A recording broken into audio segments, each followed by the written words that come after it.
তোমরা অনেকেই জিজ্ঞাসা করো ভাইয়া ইঞ্জিনিয়ারিং প্রিপারেশন নিলে ভার্সিটি প্রিপারেশন কি আলাদা করে আর নেওয়া লাগবে? আমি নিজে ইঞ্জিনিয়ারিং অ্যাসপিরেন্ট ছিলাম এবং আমার প্রিপারেশন পুরোটাই ছিল ইঞ্জিনিয়ারিং ওরিয়েন্টেড। বাট তার জন্য কোনো ভার্সিটি অ্যাডমিশন টেস্টে আমার সমস্যা হয়নি, সব জায়গাতেই ক্র্যাক করতে পারছিলাম। আমি ঢাকা ভার্সিটি আর জাহাঙ্গীরনগরে পরীক্ষা দিয়েছিলাম, বাট আহামরি কোনো প্রবলেম ফেস করি নাই। তবে আমি ইঞ্জিনিয়ারিং প্রিপারেশনের পাশাপাশি ভার্সিটির জন্য কয়েকটা ছোট ছোট কাজ করছিলাম। ধরো একটা চ্যাপ্টার যখন আমি পড়া শুরু করছি, প্রথমে আমি ইঞ্জিনিয়ারিংয়ের প্রিপারেশনই নিতাম।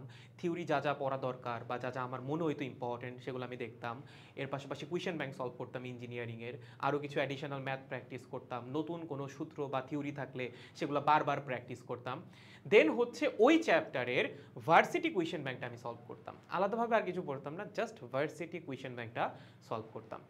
এবং সপ্তাহে একদিন বা 2 সপ্তাহে একদিন হচ্ছে আমি বায়োলজি পড়তাম। বায়োলজির পিছনে খুব বেশি সময় দিছিলাম না, সো বায়োলজিতে অনেক বেশি যে নাম্বার পাইছিলাম এমনও না, বাট পড়া হয়েছিল, টুকটাক করে পড়ছিলাম। সপ্তাহে একদিন বা 2 সপ্তাহে একদিন হচ্ছে বায়োলজিটাও প্র্যাকটিসে রাখছিলাম।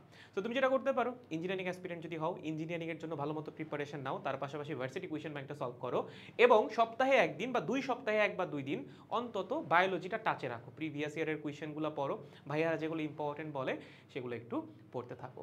এবং আমাদের যে ফিজিক্স অ্যাডমিশন ব্যাচ, সেখানেও কিন্তু আমরা ভার্সিটি এবং ইঞ্জিনিয়ারিং দুইটার প্রিপারেশন একসাথেই নিব। তোমার টার্গেট ভার্সিটি হোক বা ইঞ্জিনিয়ারিং, যাবতীয় সকল কিছু গোছানো আকারে দেওয়া হবে আমাদের অ্যাডমিশন ব্যাচের ভিতরে। 2 তারিখ থেকে ক্লাস শুরু হবে, ডিসেম্বরের মধ্যে আমরা সিলেবাস কমপ্লিট করে ফেলবো। তারপর তুমি তোমার মতো রিল্যাক্সে পড়ো, ওয়েবসাইটে গিয়ে যুক্ত হয়ে গেলেই হবে, যে কোনো দরকারে আমাদের পেজ বা হোয়াটসঅ্যাপে একটা মেসেজ দিলেই হবে। সো যেটাই হোক না কেন, হতাশ হওয়ার কিছুই নাই, আপনার জাস্ট পড়ে যাওয়া লাগবে। বাট প্রথমে গোলটা ফিক্স করেন, আপনি কোন দিকে যেতে চাচ্ছেন, দেন সেই ওরিয়েন্টেড প্রিপারেশন নেন। হতাশ না হয়ে পড়তে থাকেন। Best of luck.